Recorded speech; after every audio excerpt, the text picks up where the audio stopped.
옥천은 세계로, 세계는 옥천으로.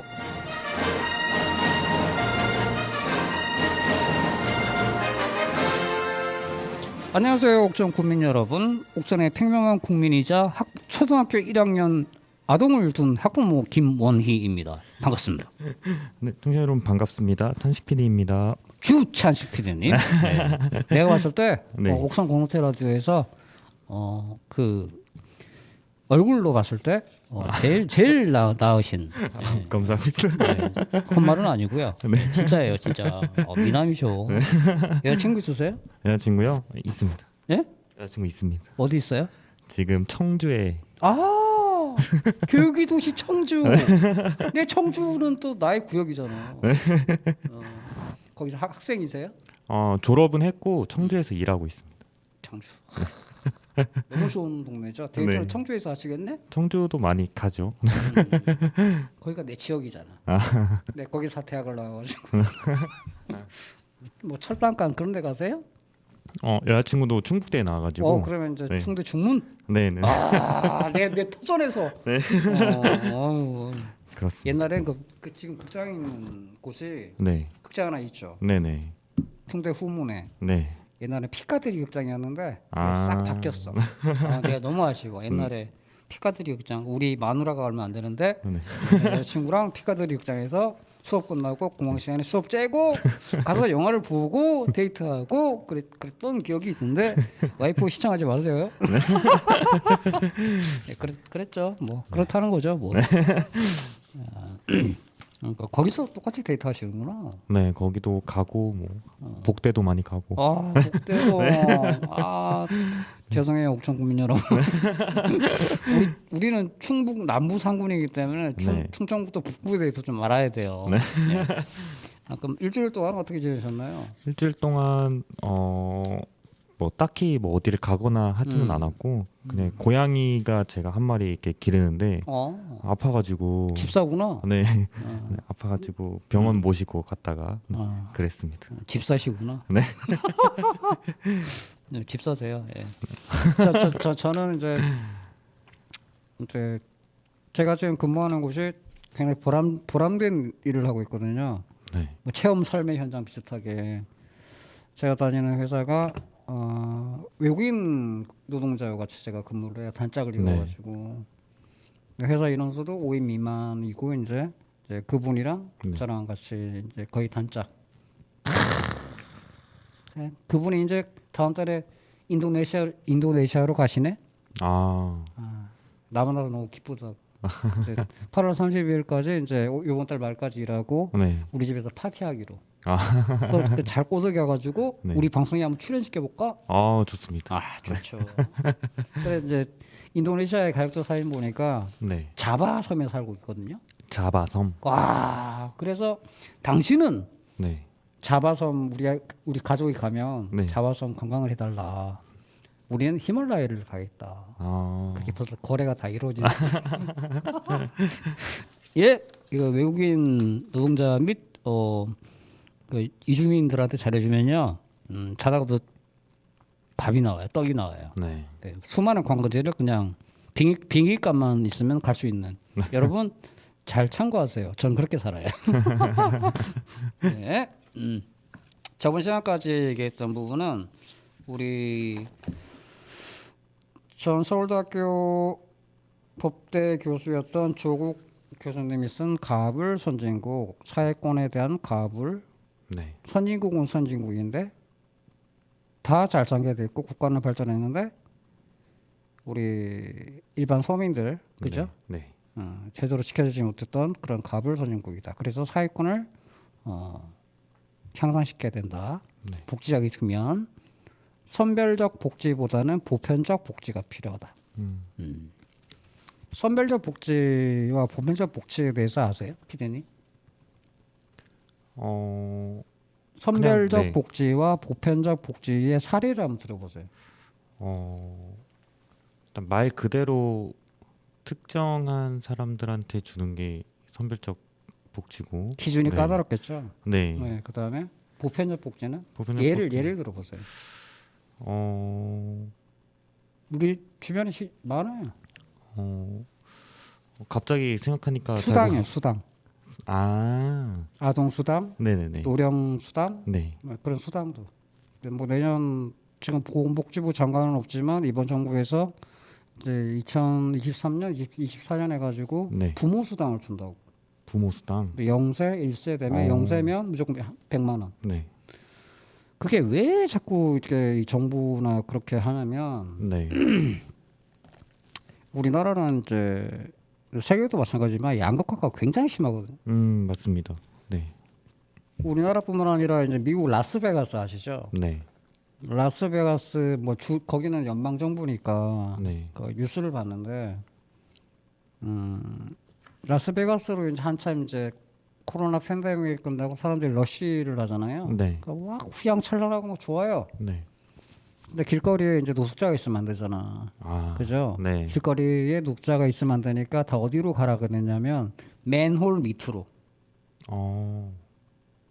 그러니까 위에는 이제 관광객들, 네. 라스베가스 관광객들이 있고 땅 밑에 맨홀 밑으로 노숙자들이 살고 있어요. 자, 이 현상에 대해서 어떻게 생각하세요? 이게 뉴스인가? 나 소설 보는 줄 알았어. 네. 뭔가 이게 네. 똑같은 사람인데 그것도 이제 코로나 팬데믹 때문에 직장을 잃어가지고 이제 거기 이제 밑에 맨홀 하수구에 사시는 분이 계시는데 네. 땅을 중심으로 지하에 노숙자가 살고 위에는 라스베가스에 올 정도로 이렇게 관광객들이 사는. 네. 그다음에 얼마 전에 이제 서울에 홍수 났을 때 네. 비하에서 돌아가셨잖아요. 네. 이게 땅을 경계로 옛날에 이제 기생충 영화 아시죠? 기생충. 그것처럼 땅을 경계로 그 밑에 사는 사람들, 그 위에 사는 사람들. 네. 물리적 공간에서도 확실히 구별과 차별이 일어나는. 개념상으로 이제 그 경제적인 계급 구조가 있잖아요. 네. 그것뿐만 아니라 실제 주거비도 장난 아니니까 그다음에 정책 같은 것도 그러니까 네. 실제로 미국도 그렇고 우리나라도 그렇고 땅을 중심으로 밑에 사는 사람들, 위에 사는 사람들. 이게 과연 지속 발전한 사회일까? 네. 그런 생각을 했어요. 네. 그래서 오늘 주도 똑같은 얘기예요. 우리 사회는 굉장히 많은 다양한, 물론 우리 개인적으로는 잘 모르겠지만 다양한 출신 배경과 그런 사람들이 되게 많아요. 네. 그 중에서 이제 우리 저번에 오징어 게임에서 봤던 네. 탈북민, 그때 강세벽이라고 이제 나오는데 정우현 씨가 이제 역할을 맡았죠. 네. 그때 오징어 게임에 탈북민도 등장하고, 네. 우리 탈북민을 어떻게 보고 있는가. 거기에 대해서 이제 쭉 했는데 우리는 잘 모르고 있었지만 굉장히 열악하다. 응? 네. 그래서 여기 나오는 보니까 탈북민이 열악한 일자리에 몰리는 이유는이라고 나오잖아요. 네. 상대적으로 짧은 직업 교육과 뭘 알아? 사회주의 공산주의 체제 있다가 자본주의 체제 넘어왔잖아요. 네. 근데 직업 교육을 짧게 시키거든요. 네. 그래서 사기당해서 폐가망신한 사람 많아요, 되게. 독박 육아로 인한 환경이 꼽힌다. 독박 육아. 애도 봐야 되고, 네. 대한민국 자본주의 체계도 잘 아직 적응하지 못하고, 특히 오히려 언어에서 되게 많이 힘들다 그러더라고요. 영어를 모르니까. 네. 한국에 정착한 이탈 주민 중 76.1%가 여성인데 여성 비율이 굉장히 많죠. 네. 이들 상당수가 혼자 한국 사회에서 육아를 하면서 일을 하는 워킹맘으로 알려졌다. 혼자 애를 키우니 얼마나 힘들까. 네.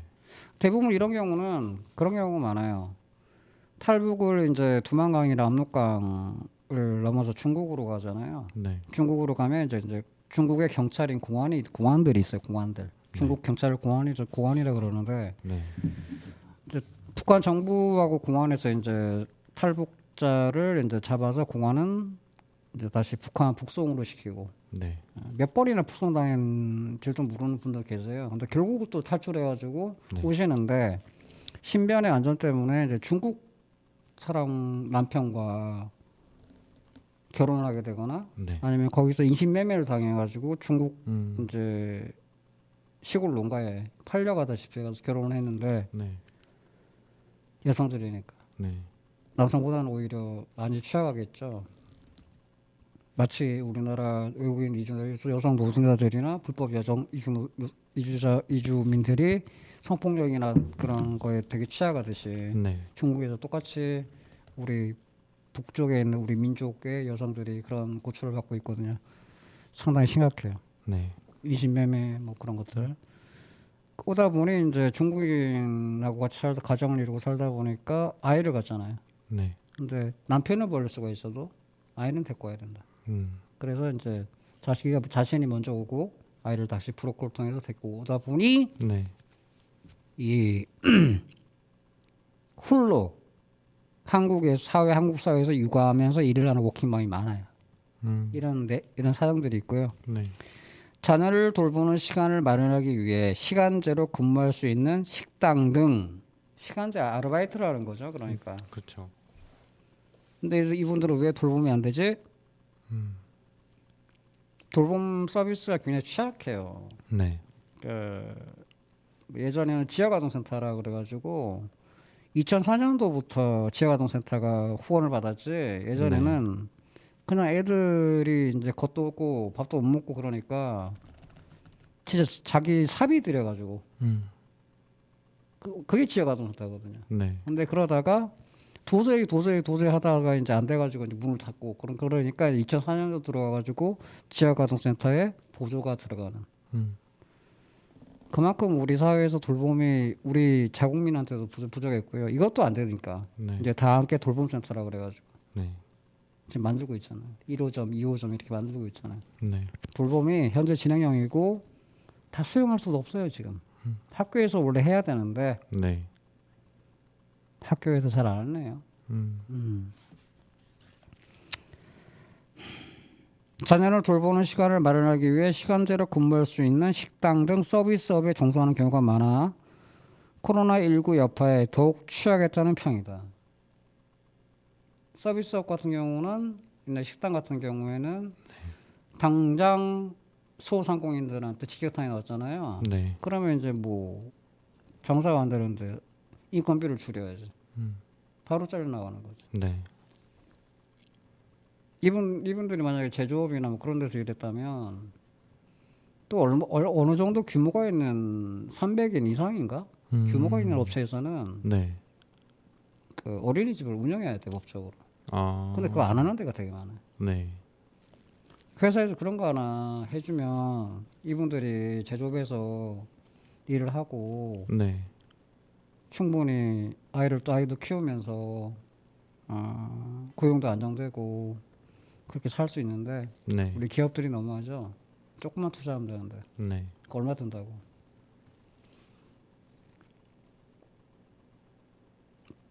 또한 한국에 들어와서 이른 시일 내에 즉 빠른 시일 내에 정착하기 위해 실무 능력이 크게 필요하지 않는 단순 제조업 등에 몰리면서 상대적으로 낮은 임금을 받는 상황이다.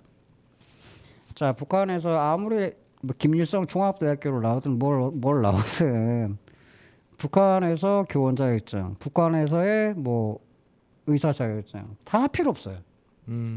그러니 그 엘리트 교육을 받고도 단순 제조업에 몰리지.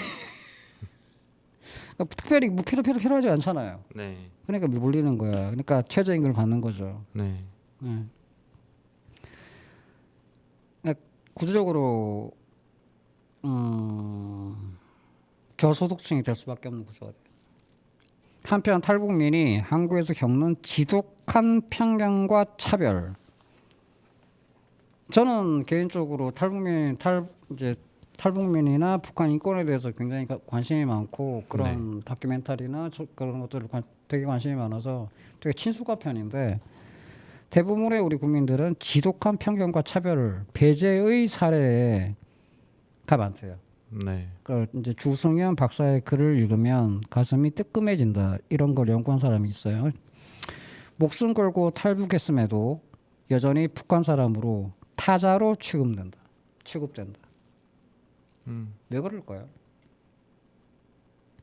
우리는 그냥 탈북민이 있다 그러면 우리 동포 네. 잘 사세요 그런데 왜 사회적으로 이런 일이 일어날까? 남한 사람들은 탈북민을 묘한 승자적 감정으로 바라보고 나는 잘 살고 있지. 너는 당신들은 못 사니까 내려온 거야. 뭐 이런 걸 가지고 있나? 자본주의적인 아니면 물질 만능주의적인 시선이 깔려 있는 거죠. 그럼 내가 얘기를 해볼게. 자, 예를 들어 옥천에서 네. 예전에 그 말했잖아요. 실질적으로 이제 제가 들리는 소문도 그렇고, 네. 임대 아파트에 사는 아이랑 놀지 마. 옥천에서 그러잖아요, 그죠? 네. 차별화 시킨 거죠? 네. 자기보다 이제 뭐 주거 환경이 낮으니까. 그 비교를 한번 해볼까? 서울 아파트는 네. 서울 임대 아파트 사는 사람이 여기 옥천에 있는 뭐 그런 데보다 집값이 낮을까? 더 비싸겠죠. 서울이 더 비싸죠? 네. 그럼 자기는 그 수많은 계층 중에 어디에 포함될까? 계층을 나누고 보면은 하위야 하위. 자신이 계층을 나누는 순간 네. 당신은 대한민국 사회에서 하위라고. 돈으로 따져서 그렇게 계층을 나누니까 네. 그러니까 자기 누워서 자기 얼굴에 침 뱉게요 그게. 네. 에?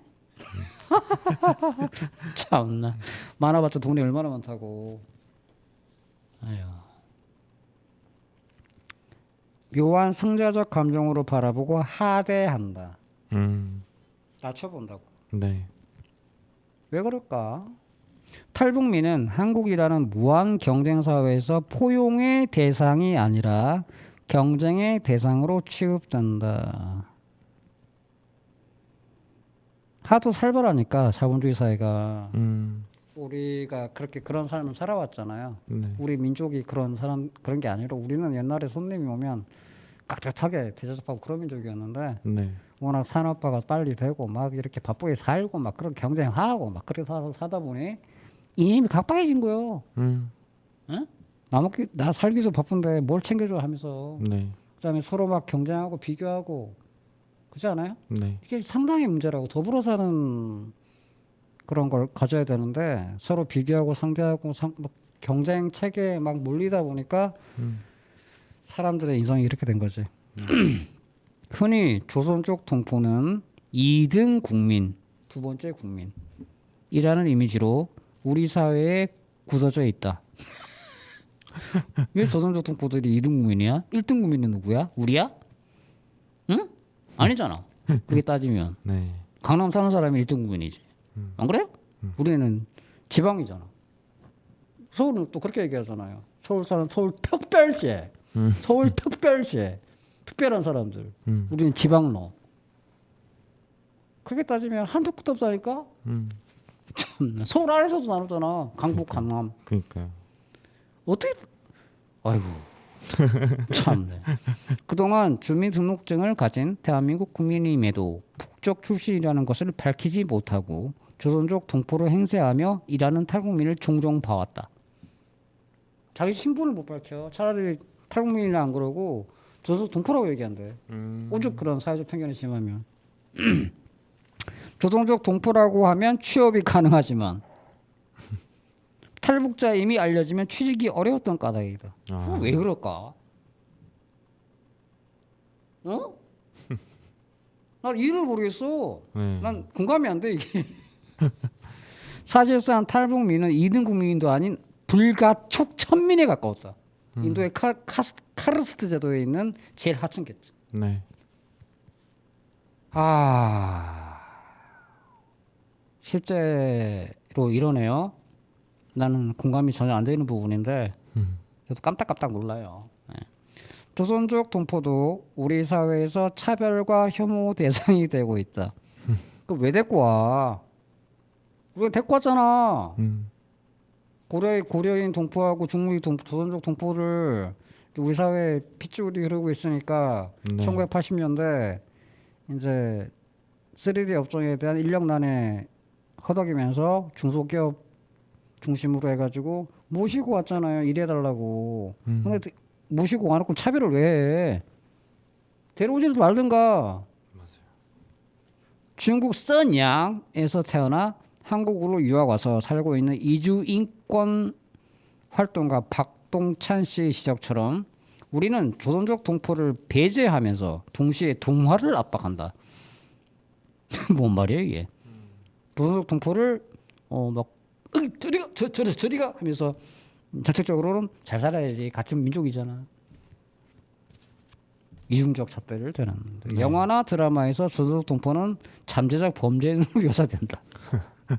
물론 그 이제 얼마 전에 개봉한 범죄도시 2 첫 번째가 범죄도시 1이었잖아요. 네. 내가 누군지 아니 하는 거 나오는 거. 내 하얼빈의 장첸이야 뭐 그런 거. 물론 이제 영화니까 그렇게 보여줄 수도 있는데 그건 일부일 뿐이고. 드라마는 영화는 영화일 뿐 너무 그렇게 살지 맙시다. 영화도 그렇고. 네. 그런데 탈북민은 그보다 더 열악한 상태에 있다는 주승현 박사의 토로에 충격을 받았다. 조국 교수도 충격받았는데 나도 충격받았어. 대한민국 국적을 가진 탈북민이 중국 국적을 가진 조선족 동포보다 더 안 좋은 취급을 받고 있는 것이다. 북한 정권에 대한 적대감이 탈북민에도 연장돼요. 이들은 법상 외국인인 조선족 동포보다 더 타자화되어 있다. 북한 정권에 대한 그런 증오심이 네. 이분들한테 투영되는 거예요. 이분들은 그 정권이 싫어서 목숨을 걸고 탈출했는데 네. 그러면 안 되잖아. 그렇잖아요? 네. 탈북민은 한국인이지만 북한 간첩에 낙인해서 자유롭지 못한 것이다. 옛날에 반공 그러다 보니까 그게 아직 내려와가지고 네. 빨갱이야? 그러는 거예요. 빨갱이니? 네. 그런 식이 남아있다 보니까 빨갱이 취급받느니 그냥 동포하겠다 이 얘기죠. 네. 언제서 빨갱이요? 참, 진짜 환장하네. 삐라주스로 다닐 시절인가? 때려잡자 공산당 막 그런 시절이야? 이승복 그런 시절이요? 아이고. 저희 때는 그런 영화를 봤어요. 이승복. 막 잔인한 장면인데 학교에서 봤다니까 그걸. 그 영화를 보고 일주일을 잠을 못 잤어 무서워가지고. 어휴, 그건 아동 학대요. 네. 현재 한국 사회에서 같은 한민족인 탈북민 집단보다 서구 출신인 외국인, 특히 백인이 더 우대받고 있을지 모른다. 진짜 할걸. 실증 연구에 따른 것은 아니지만 한국 사회에서 아래와 같은 민족 인종 피라미드가 만들어져 작동하는 것이 아닌지 의심된다. 자, 한국 사회의 민족 인종 피라미드는 제일 위에 한국인이 있어요. 네. 두 번째가 서구 출신 외국인, 특히 백인이 있어요. 두 번째가 백인. 그 밑에가 조선족 고려인 동포가 있고 제일 밑에가 탈북민, 이주 노동자, 난민이 있네.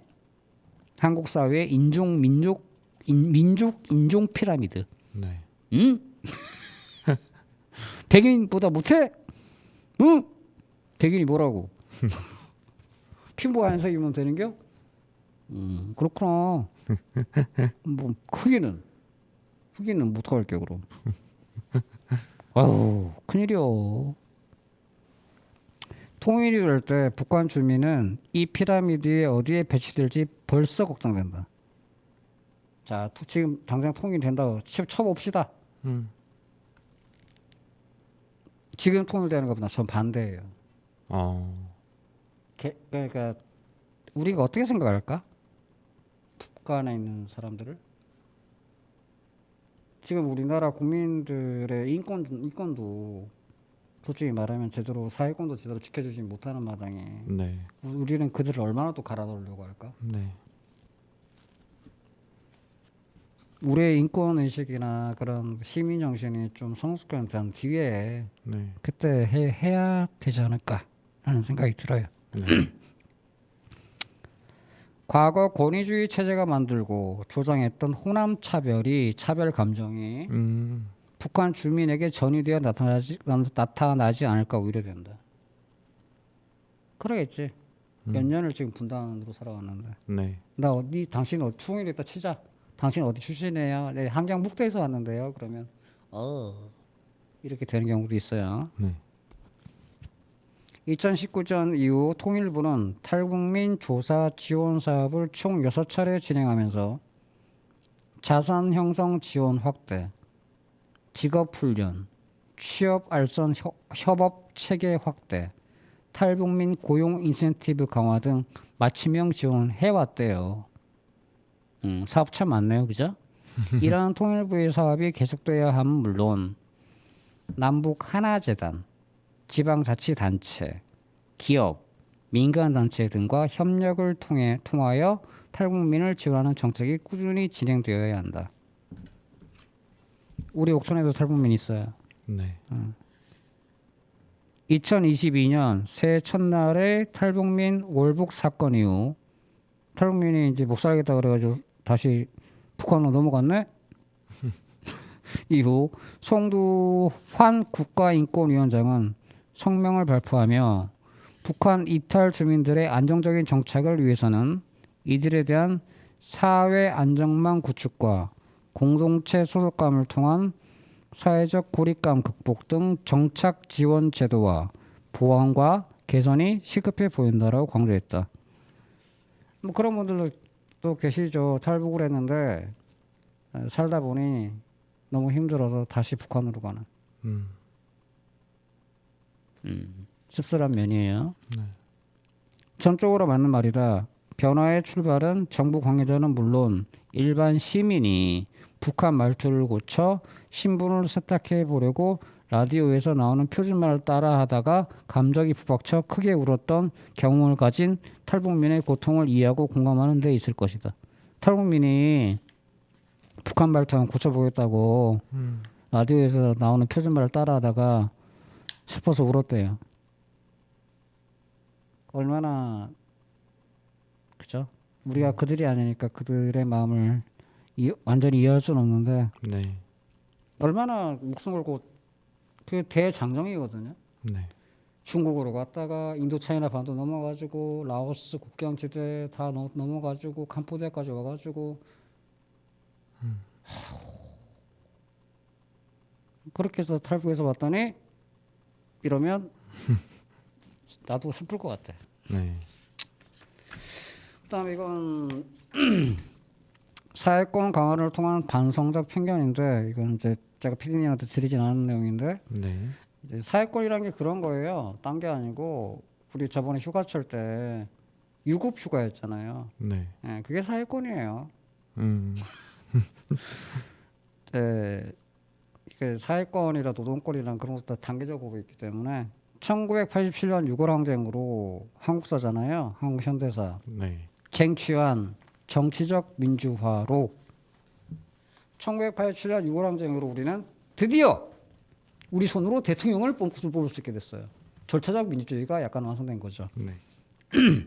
주권자는 자유권을 누리게 되었다. 국가보안법이라는 사상의 자유를 제약하는 법률도 있긴 하지만 전체적으로 한국 사회의 자유권 보장은 세계 최고 수준이다. 그런 것 같아요. 네. 이 점에서 한국은 자유권 선진국이죠. 네. 그러나 인권의 다른 축인 사회권은 그러하지 못하다. 나는 2017년 사회권의 현황과 과제라는 책을 엮으면서 이렇게 썼다. 자, 주옥 교수님이 이제 쓴 책이에요. 네. 사회권은 왜 필요한 것인가 묻고 있죠. 왜 필요할까? 첫째, 시민의 육아. 우리 돌봄 정말 필요하잖아요. 네. 지금 어린이집 누리 과정이라 그래가지고 다 무료잖아. 네. 육아가 안 되는데 어떻게 살아요? 그럼 이제 엄마나 아빠가 둘 중에 하나가 한 분이 이제 육아를 해야 되는데 네. 최저임금은 낮고 물가는 비싸고 오죽하면 그러겠냐고. 내가 그렇잖아, 내가. 시민의 육아, 교육 중에서도 우리는 사교육비가 많이 들어가죠. 네. 그러니까 그래 뭐 그래 사교육비 좀 들여가지고 대학 가다 치자. 대학교 등록금은. 대학교 등록금 얼마네요? 저요? 예. 저는 낸 적이 없어가지고. 뭐예요 이거? 뭐요? 장학생이요? 그 국가장학금이라고 하죠. 네, 그게 만약에 그 국가장학금이 없으면 얼마를 내야 돼요? 국가장학금이 없으면 저희 학교는 180만 원 정도. 국립 다니세요? 네, 어디 다니세요? 저는 충남대학교. 오. 그래서 국립 하는구나. 사립은? 사립은 500만 원 넘어가는 걸로 그래요. 알고 있어요. 네. 그 어떻게 다니라는 거예요? 책값에나 그 대학을 다니라는 거예요, 말라. 180만 원 내도 솔직히 빠듯하잖아요. 그쵸. 네. 저 때는 저도 국립을 나왔는데 네. 4년 내내 80만 원 냈. 교육. 대학 가면 어떻게 대학 졸업하면 완전히 그 뭐야 대학 등록금하고 그 뭐야 책값하고 부대 비용까지 합쳐 집을 앉아 사겠다. 네. 안 가? 나는 안 가. 그다음에 주택.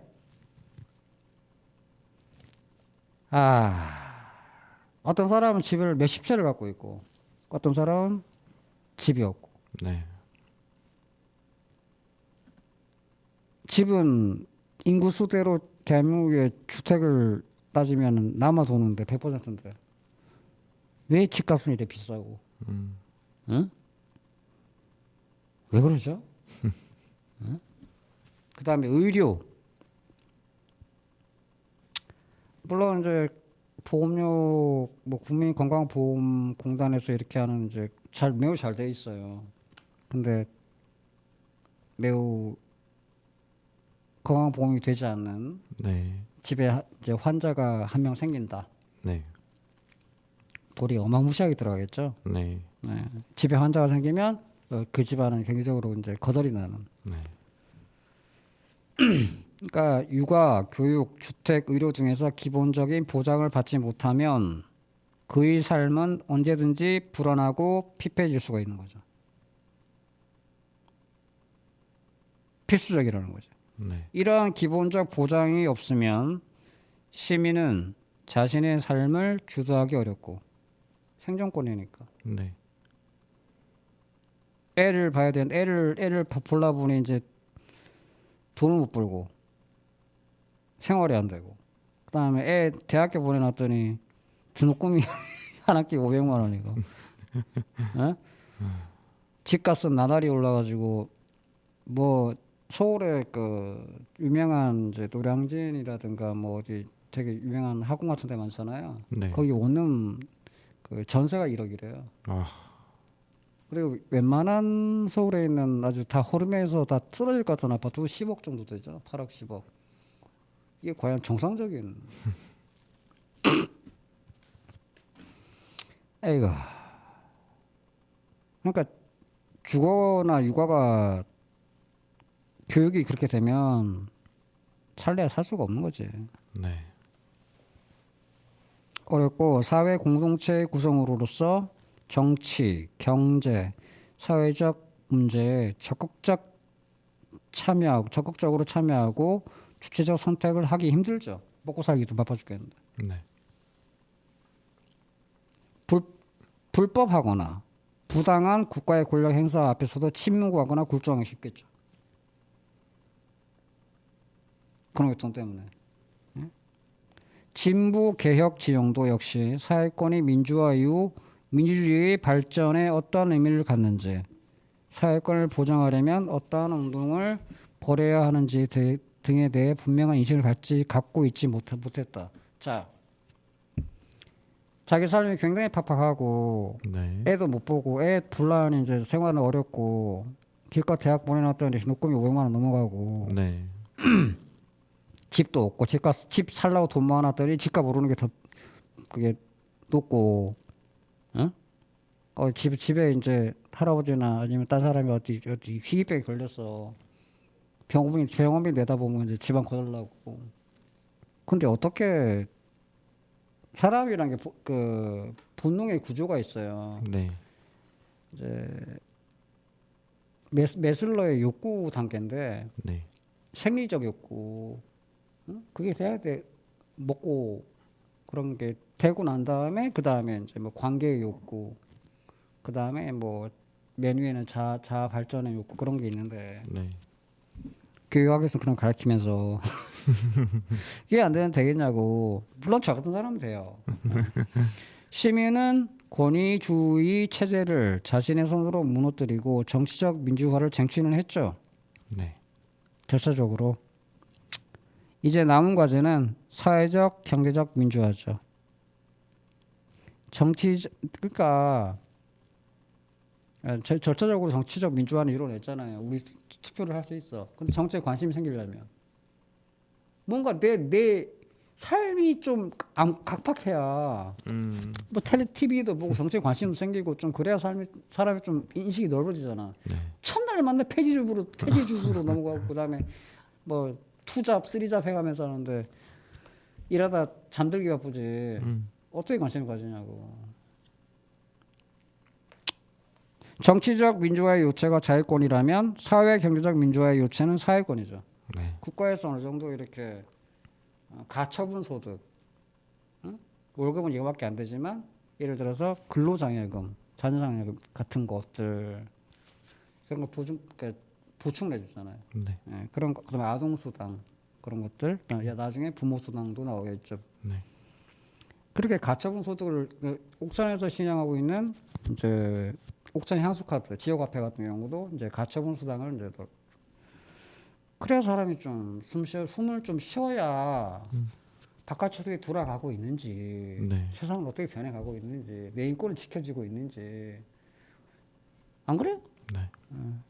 그런 얘기예요. 그래서 사회적 경제적 민주화의 요체는 사회권이죠. 이에 연대와 공존의 원리가 새로운 시대 정신이 되었고, 연대와 공존이라고요. 그렇게 막 먹고 살기 위해서 하다 보니 이제 누구는 얼마 벌고 누구는 어떤 집에 살고 비교가 되잖아. 안 그래도 이제 우리는 차별하기를 좋아하는 동물인데 네. 그거 자기 우월함을 느끼는 거야. 난 쟤보다 잘 살아. 네. 지위에 많은데. 비교 만족하는 거지. 그럼 자기는 이렇게 사는데 또 위에는 나보다 잘 사는 사람 많으니까 이제 행복하지가 않은 거야. 상대적 빈곤감, 박탈감. 네. 끊임없이 가지면 가질수록 박탈감. 불행한 삶. 아유. 우리 옛날에 안 그랬는데. 그 법률적 표현이 사회권이다.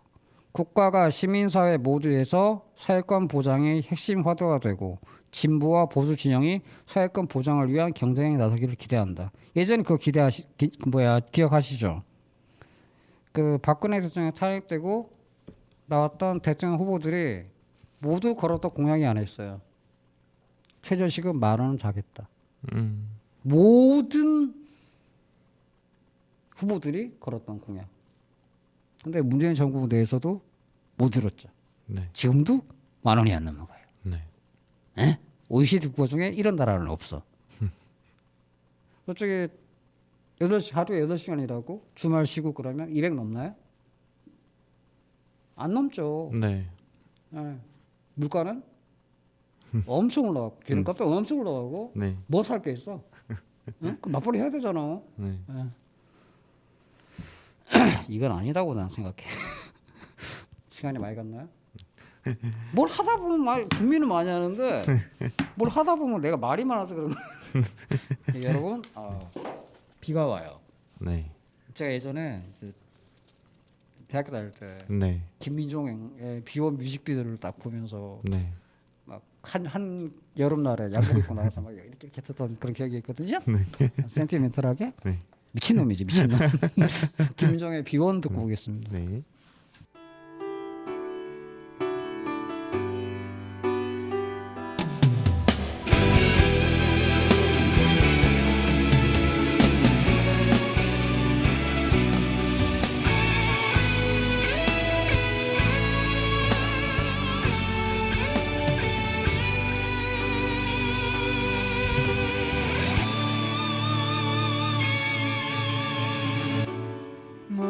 내가 그리 힘드니 내가 너를 힘들게 하니 그런 편안히 내 곁을 떠나 이해할 수 없지만 대신 부탁이 있어 부디 행복한 모습으로 나와 마주칠 수 있게 살아야 돼 내가 이해하도록 미안하다 생각하지 말아줘 참고 있는 나에게 그저 미소만 보이면 돼 안 된다고 소리치고 싶지만 소용없는 걸 난 알기에 널 보내는 거야 더 이상 내가 다가갈 수 없게 행복한 모습을 보여줘 널 포기하도록 자신이 없다면 나에게 돌아와도 돼 지금도 널 위해 나는 살아가고 있으니 힘들지만 기다릴게 편히 지내왔었던 지난 시간을 기억하며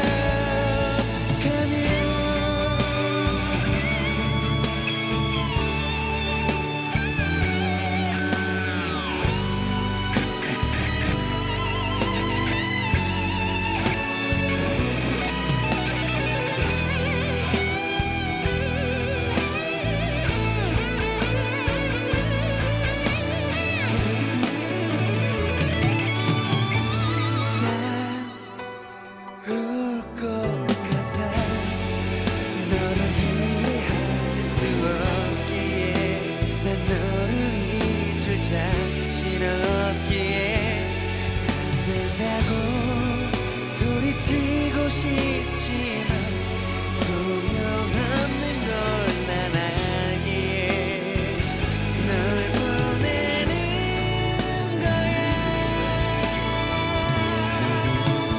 더 이상 내가 다가갈 수 없게 행복한 모습을 보여줘 널 포기하도록 자신이 없다면 나에게 돌아와도 돼 지금도 널 위해 나는 살아가고 있으니 힘들지만 기다릴게 편히 지내왔었던 지난 시간을 기억하며 편히 지내왔었던 지난 시간을 기억하며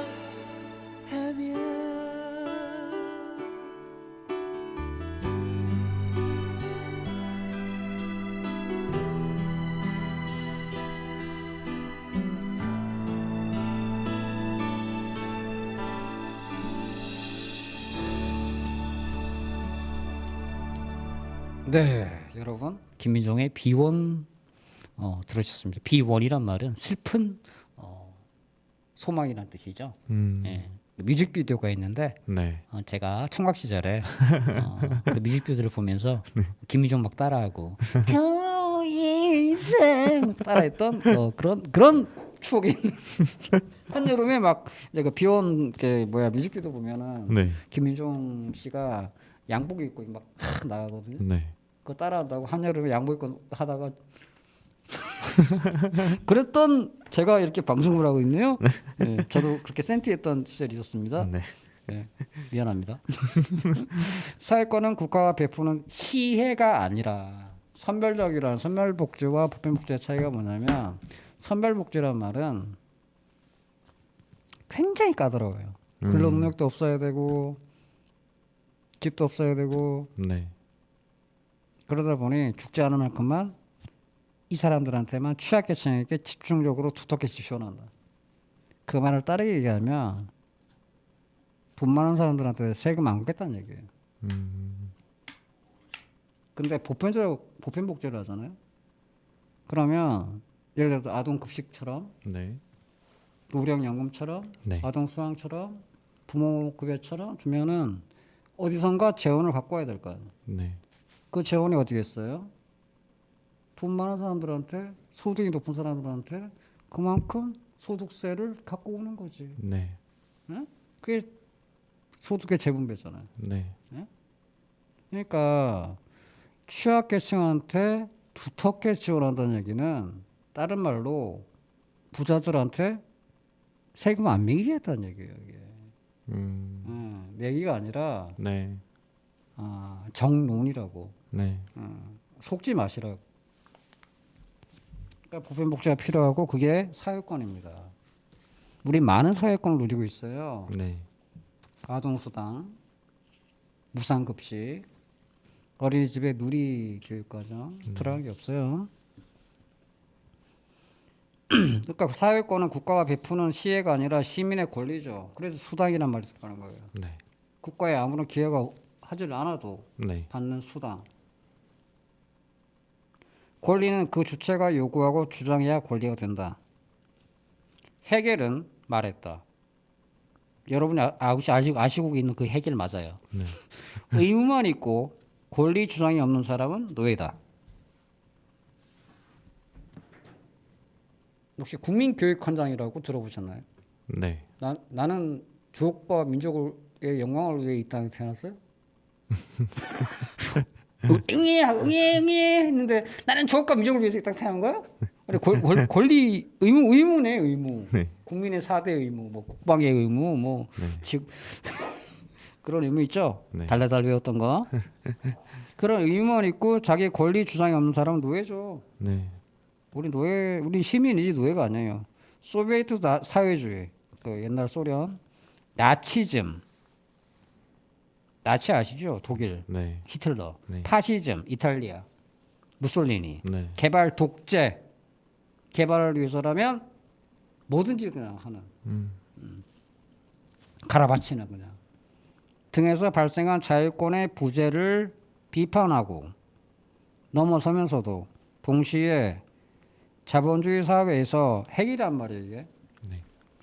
전체주의잖아요. 이게 옛날에 소비에트 사회주의라는 얘기는 소련이 급속하게 러시아 제국이 멸망한 뒤에 볼셰비키 혁명을 통해서 레닌 혁명을 통해서 이제 스탈린 들어가지고 그때 2차 세계대전 직전이잖아요. 엄청나게 발전하거든요. 네.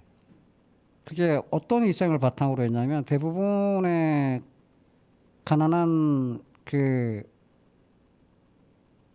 사람들의 무상 노동으로 이루어진 거예요. 그다음에 2차 세계대전 중에 이제 독일과 전쟁을 하다 보니까 냉난방이 안 되는 곳에서 하루에 몇십 시간을 일하면서 사람이 일하다 죽는. 네. 그래서 포탈을 만들고 전체주의라고. 네. 전체를 위해서 하나 둘은 죽어도 상관없다는 얘기. 네. 그러니까 소비에트의 사회주의, 나치즘, 나치도 똑같잖아요. 전체를 위해서 다 죽어라. 네. 몇 명 죽어도 된다. 파시즘도 똑같고 개발 독재도 마찬가지죠. 박정희 전 대통령이 베트남에 군대를 파병했죠. 네. 그것 덕으로 우리나라가 좀 외화를 벌었죠. 네. 거기서 돌아가신 우리 아들들은 네. 고엽제 피해 때문에, 예? 그 다음에 그렇게 석유 파동이 막 있었잖아요. 그러니까 이제 네. 강원도의 탄광지대 같은데 네. 개발하느라고 아직도 진폐증 갖고 계신 분 되게 많거든. 네. 완전히 막장으로 갈아 넣은 거예요 국민을. 개발과 경제 발전이라는 목표로. 누구를 위한 경제 발전이죠? 예? 누구를 위한 경제 발전이죠? 예? 국가를 위해서? 내 한 몸 막장에서 탄파다가 그 뭐야 폐병 걸려서 죽어도 진폐증 걸려 죽어도 국가를 위해서? 실제 있었던 얘기인데 우리 고모부가 네. 탄광에서 그렇게 평생 일하시고 그 진폐증으로 돌아가셨으니까 그런 네. 분들이 한두 명이세요. 네.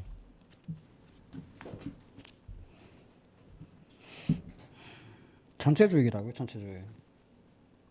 동시에 자본주의 사회에서 사회 경제적 약자에게 사회권이 보장되지 않으면 자유권이 유명무실해짐을 직시해야 한다. 해겔이 그랬어요, 해겔이. 내가 얘기한 게 아니라. 네. 법 철학자 존 롤스라의 표현을 빌리자면 평등적으로 무게중심을 옮기는 새로운 반성적 평등을 이루어내야 한다. 되게 이렇게 표현했는데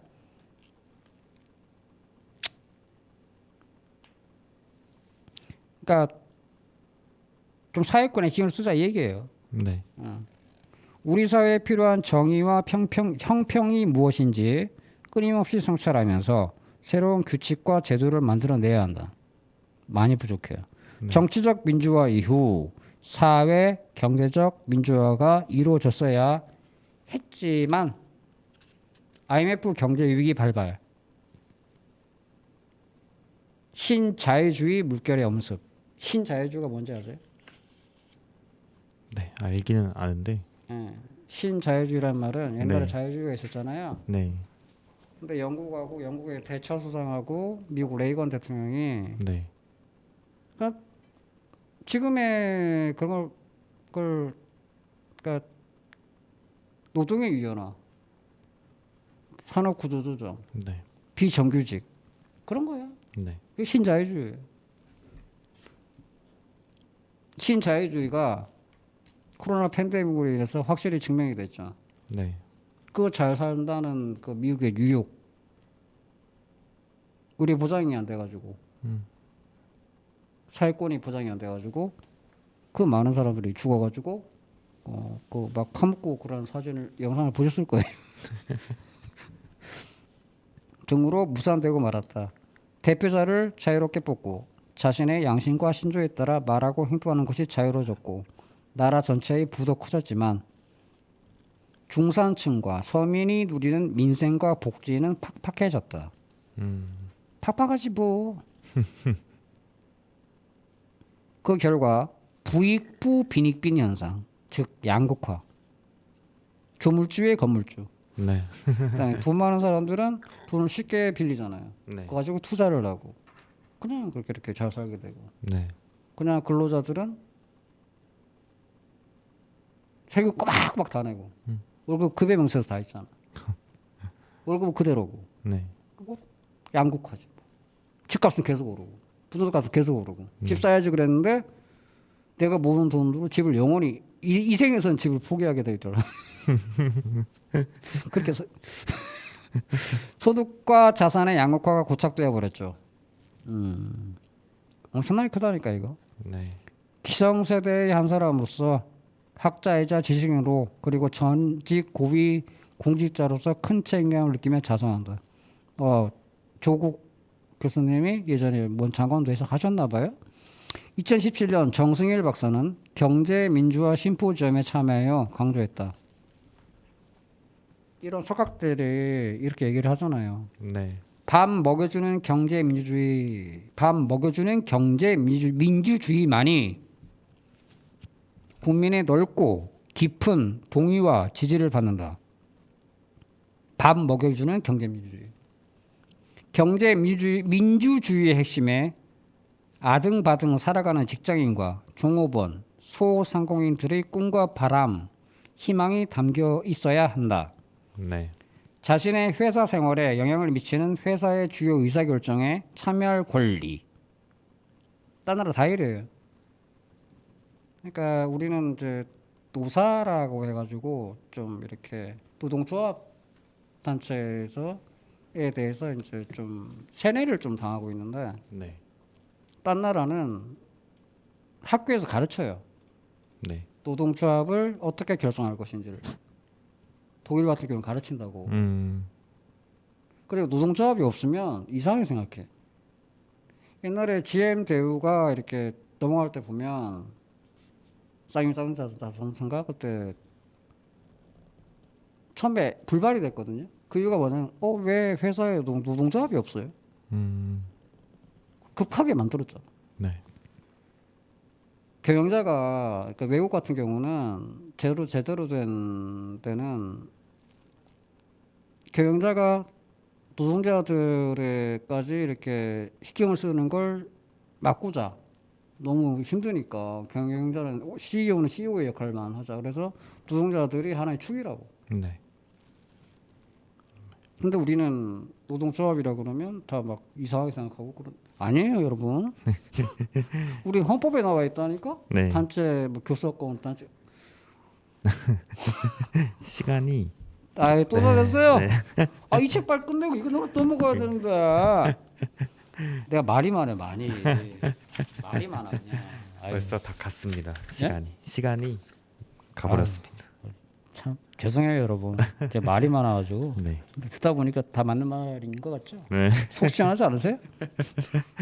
자 마지막으로 또 그때 또 카세트 테이프로 또 열심히 들었지. 부활의 사랑할수록. 네. 이 노래 듣고 여러분 다음 주에 봐요.